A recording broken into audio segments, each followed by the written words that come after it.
Let me tell you how it really went down. 35,000 feet up, somewhere over the cold Atlantic. The kind of night when the whole world feels suspended, quiet, everyone half asleep or lost in their own head.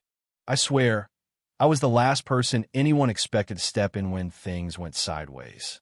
But that's the thing about Life Fight never asks for your resume before throwing you straight into the deep end. And I know you're thinking, what could a broke black kid from Harlem possibly do on a flight full of millionaires and their champagne wishes? You know what I mean? The trouble started so fast. It was like the air went electric, someone calling out for help, panic rippling through the cabin, all eyes looking for some well-dressed doctor or first-class miracle worker. I was sitting back in economy, knees jammed against the tray table, barely enough space to breathe myself, much less save somebody else. But then I heard the words pregnant woman, trouble breathing, can't catch her breath, and I knew. Not just the kind of, oh, I read about that, knowing, but the way you know the smell of rain before it hits, because you've been through that storm before. See, my name's Elijah Williams. 17, not even old enough to order a drink, but already old enough to keep my grandmother alive through a dozen medical crises in a tiny Harlem apartment where the elevators never work and the heat barely does. You grow up fast in places like that. When your grandma's lungs are shot and the doctors talk at you instead of to you, you learn to translate symptoms into action fast. But nobody on that flight was looking at me, not at first. They were too busy scanning the first-class cabin, hoping some white-coated savior would stand up. But the only thing standing between that pregnant woman, Catherine Harrington, rich, beautiful, scared out of her mind and disaster, was a 17-year-old kid in thrift store jeans with calluses on his hands from side jobs. And the way her husband, Richard Harrington, looked at me when I walked UPU, could see it all over his face. Who let this kid into first class? Who does he think he is? I'll admit, I hesitated. Not because I didn't know what to do, but because the whole world had taught me to doubt whether anyone would listen if I did. But when you see a woman gasping, blue around the lips, and nobody else moving fast enough, you stop worrying about pride.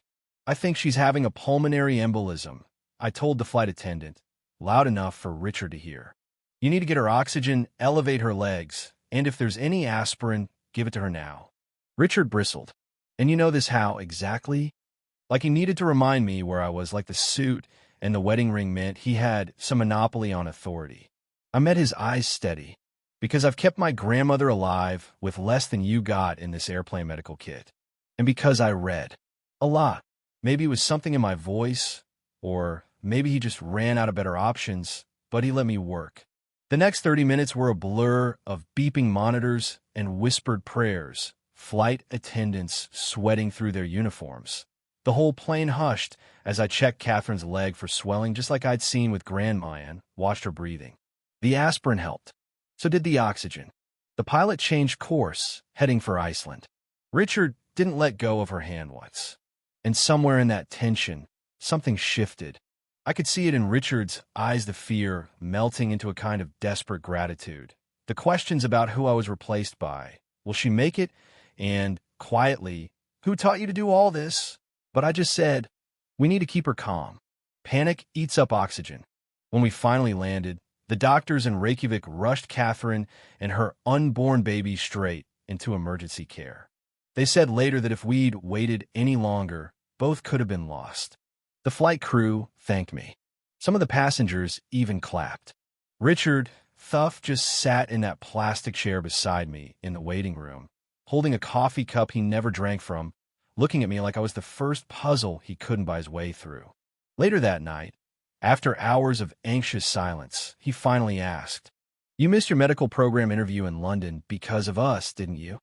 He said it flat, no drama, but his eyes told the story guilt, maybe a little awe. I shrugged. Some things matter more. My grandma always said, doing right isn't optional. He nodded, slowly, like he was learning a new language. Catherine pulled through. The baby stabilized. I got to see her in the hospital, pale, but alive, grateful in a way that was almost too much to look at. "You saved our lives," she said. I tried to tell her anyone would have done the same, but she shook her head. Not anyone. Not everyone knows what you know. Not everyone cares enough to step forward. I wanted to argue, but she was right. Richard insisted on making things right. He offered money, a scholarship, connections, everything you'd expect from a man who'd spent his life fixing problems with a checkbook. I told him it's not about me, but if he wanted to help, he could make sure my grandmother got the kind of care she deserved, maybe even do something for the whole community. I started talking about the neighborhood clinic that barely stayed open, the folks who had to choose between medication and groceries, the elderly who got lost in the system. Richard listened, really listened. Next thing I knew, he was asking questions not about how much it would cost, but what it would take to actually change things. A real clinic, I said, with doctors who know the people they serve. Transportation for folks who can't make it up the stairs. Medication assistance, not charity partnership. And that's when it hit me. His wasn't just about Catherine or even my grandma.